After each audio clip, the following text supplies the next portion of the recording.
Hey guys, good morning, welcome back to our channel. আমি চিয়াসে চলে এসেছি তোমাদের কাছে স্বপ্ন উড়ানদের একটা নিউ ব্লগ নিয়ে। আশা করি ব্লগটি তোমাদের খুব ভালো লাগবে। অনেক দিন পর একটা ব্লগ স্টার্ট করলাম। আজকে হলো 16ই আগস্ট 2025, আজকে হলো জন্মাষ্টমী। তো এখন বাজে হচ্ছে 11:27। আর কি করছি গোপাল পুজোর জন্য সবটাই তোমাদের সাথে শেয়ার করবো। তো চলো আগে দেখতে থাকো। এই যে মা এখানে জোগাড় করছে, এই যে সমস্ত রকম। এই যেখানে গোপাল রেডি হয়ে গেছে, ওখানে জগন্নাথ, বলরাম, সুভদ্রা। এই যে গোপালের এটা জন্মাষ্টমী। এই যে গোপালের এটা সকালের সাজ। এই যে মোটামুটি এখানে সব সাজানো হয়ে গেছে, এখনো অনেক কিছুই সাজানো বাকি আছে। আর পুটু এখানে ডেকোরেশন করেছে, এখনো পুরো কমপ্লিট করা হয়নি। তো চলো দেখতে থাকো।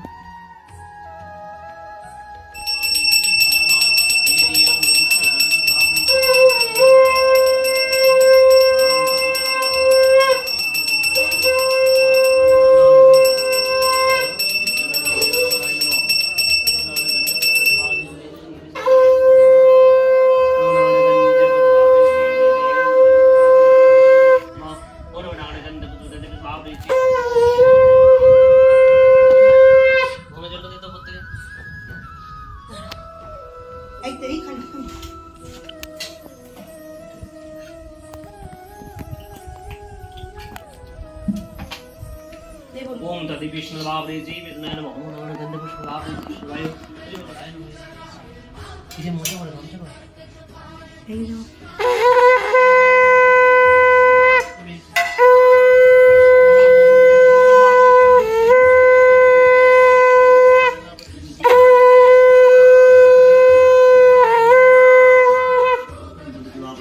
श्री गंध पुष्प बाबरे जी विष्णु नमः ओम नमः अदुर बड़ी के बोली का जीवन हे रे गंध पुष्प बाबरे जी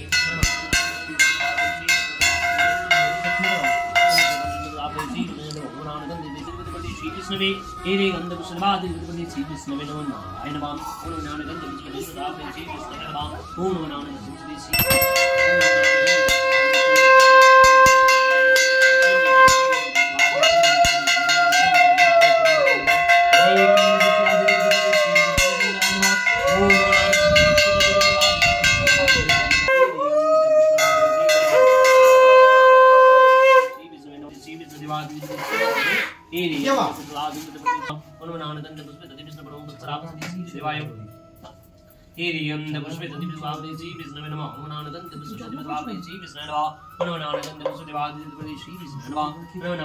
गंध पुष्प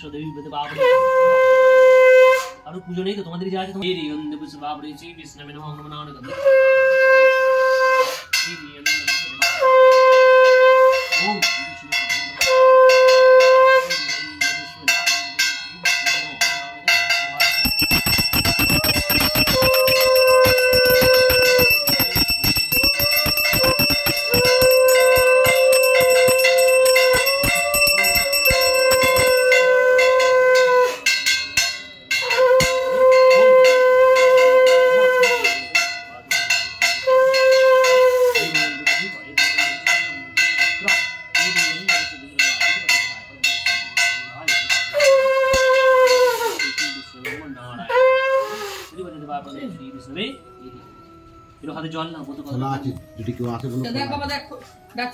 ভাদ্র মাসের কৃষ্ণপক্ষের অষ্টমী তিথিতে এই ব্রত পালন করতে হয়।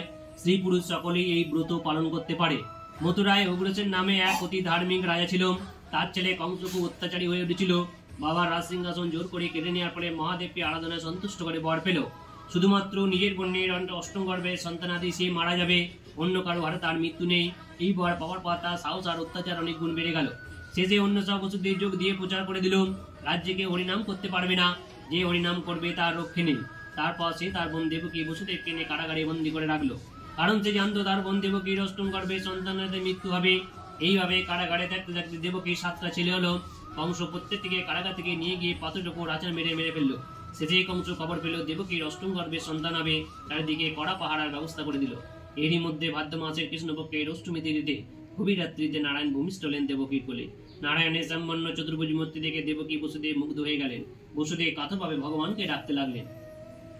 এই ছেলেটিকে রক্ষা করার জন্য কারাগারে একটি দৈববাণী হলো, বসুদেব আমার মায়া পৃথিবীর সমস্ত লোক ঘুমিয়ে অচেতন হয়ে আছে, তুমি এই মুহূর্তে গোকুলে নন্দের বাড়িতে লুকিয়ে শিশুটিকে রেখে এসো। নন্দের স্ত্রী যশোমতীর ওখানে একটি মেয়ে হয়েছে, তাকে নিয়ে এসে দেবকী কোলে শুয়ে দাও। ঘুমে আচ্ছন্ন পৃথিবীর কেউ কিছু জানতে পারবে না। দৈববাণী শোনা পর বসুদেব দেরি না করে কৃষ্ণকে কোলে করে নন্দের বাড়ি যাওয়ার জন্য বেরিয়ে পড়লেন। পৌরীরা ঘুমে কুয়াচেতন, কেউ কিছু জানতে পারল না। সেই সময় ভীষণ ঝড়জল হচ্ছিল, যমুনা জল দুকুল ছাপিয়ে উঠছিল, ভয়ানক বিদ্যুৎ চমকাচ্ছিল। এই দুর্যোগ দেখে বসুদেবের মনে ভীষণ ভয় হলো। এই অবস্থায় যমুনা পার হওয়া তো অসম্ভব হয়ে গেল, কিন্তু নারায়ণ তার মায়া ছড়িয়ে দিয়েছিল চারিদিকে। এই সময় বসুদেবের চোখে বলল, যমুনা জল হঠাৎ কমে গিয়ে হাঁটু সমান হয়ে গেছে, শিয়াল অনায়াসে যমুনা পার হয়ে যাচ্ছে। বসুদেব সন্তানকে ভীষণ বৃষ্টি থেকে বাঁচাবার জন্য নাগরা তার বিশাল ফানা বিস্তার করে ধরলেন তার মাথার উপর। এইভাবে অল্প সময়ের মধ্যে বসুদেব কৃষ্ণকে যশোমতী কোলের কাছে রেখে দিলেন। এইভাবে দেবী যোগমায়াকে দেবকী করে রেখে দেওয়ালে সকালে দিয়ে কংস খবর পেল দেবকীর অষ্টম গর্ভের সন্তান একটি মেয়ে হয়েছে। কংস যখন দেবকীর কোল থেকে জোর করে মেয়েটিকে কেড়ে নিল, মেয়ে বলে তাকে ছেড়ে দেওয়ার জন্য দেবকী অনেক অনুনয় বিনয় করলো, কিন্তু কংস কোনো কথাই শুনল না।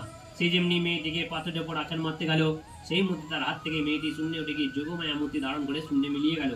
যাওয়ার সময় কংসকে বলে গেল, তোমারে বধি বেঁধে গোকুলে বাড়িছে সে। সময় পুণ্যতে কংস শ্রীকৃষ্ণের হাতে বধ হয়েছিল। এই পুণ্যময় ব্রত কথা যে ভাদ্র মাসের কৃষ্ণ অষ্টমীর দিন উপোস করে থেকে মন দিয়ে শুনে, তার 7 জন্মের পাপ নাশ হয়, অন্তিমকালে বৈকুণ্ঠ লাভ হয়ে থাকে। জন্মাষ্টমী স্ত্রী পুরুষ উভয়ই পালনের অধিকারী। এই দিন শ্রীকৃষ্ণ জন্মগ্রহণ করেছিল, দিনটি খুবই শুভ। এই ব্রত পালন করলে সমস্ত পাপ এবং অকল্যাণ দূর।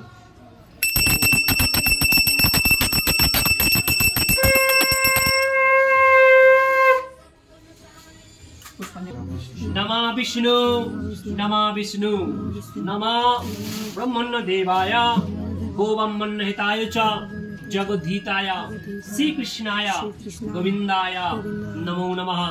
पापोहं पापकर्महं पापात्मा त्रयमं पुंडरीकाक्ष सर्व पाप हरहरि अपवित्र पवित्र वा सर्वावस्था कतोपि वा যৎসরে পুণ্ডরীকাক্ষ সবাজ্য অভ্যন্তর শুচি নমশুচি নমশুচি নমশুচি মাধব মাধব বাচি মাধব মাধবরিদি মাধব শরন্তে সর্ব কার্যেষু মাধব সর্বমঙ্গল মঙ্গলং বরেণ্যং বরদং শুভং নারায়ণং নমস্কৃত্যং সর্বকর্মণি কারয়ে অজ্জাসি পদ্ম পদ্মলয়ে শুভে তায়ে মাং মহালক্ষ্মী নমস্তুতে।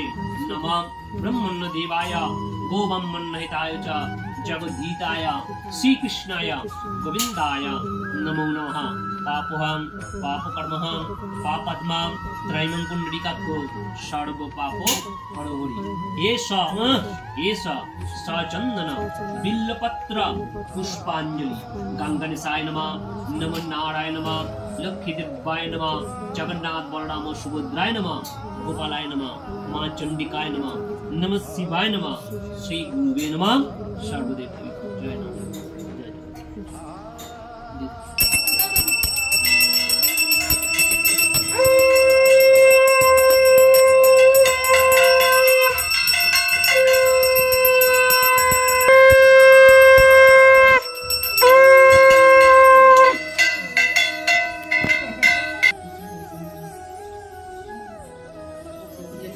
যেটুকুনি পেরেছি করে সব করে চলছে।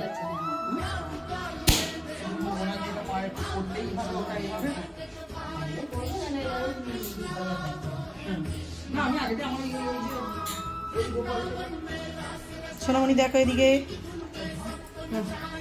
ভিডিও হচ্ছে, ভিডিও। এই বেশি কথা বলবি না,